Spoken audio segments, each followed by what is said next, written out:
What's up, everyone? Today's passage is from John 4, and it talks about Jesus saying that we need to worship God in spirit and in truth. At least that's what it says in English, and that's a fairly good translation. Right here I've got the Greek New Testament, and this is the original text of the New Testament. The New Testament was written in Greek. The problem is Jesus didn't speak Greek. Not that he couldn't, he probably could, but he did his ministry in Aramaic, which was the local language of the day. And the reason they wrote the New Testament in Greek was because Greek was the language which was spoken all over the place in that part of the Eastern Roman Empire. And if you want to get the word out, you put it in Greek, you don't put it in Aramaic.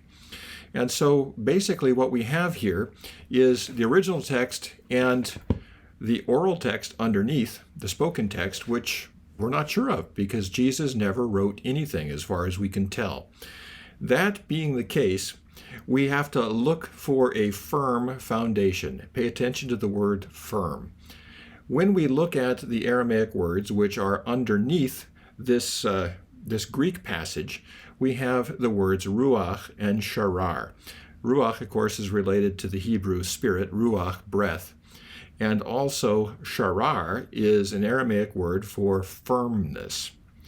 Now, why is that important? We need to worship God in firmness and in spirit. And very often we can get carried away with spiritual things, kind of woo-woo stuff, and we lose our firmness, we lose our grounding. If you want to build a skyscraper, you have to dig down really deep until you find bedrock. You can't build a skyscraper on goo. In fact, Jesus said, build your house on a rock, not on sand. And that's what we do here at the Well. We want to dive deep together.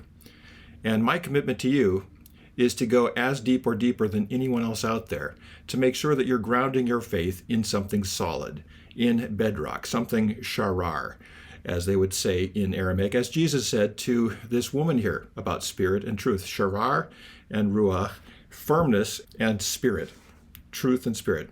So let's dive deep together and go after those things. And let's go after firmness. Let's go after what the Bible really says. There's two ways to read the Bible. Bring your opinions and look for texts that prove your opinions, and you can prove anything from the Bible if you ignore the rest of the Bible. And the other way is to look at the Bible and find out what the Bible is saying as purely as possible, grounding the skyscraper of our lives on the solid rock of what Jesus actually said. That's our commitment to you. That's the good news for today. Worship God today in firmness and in spirit, and I'll talk to you again tomorrow.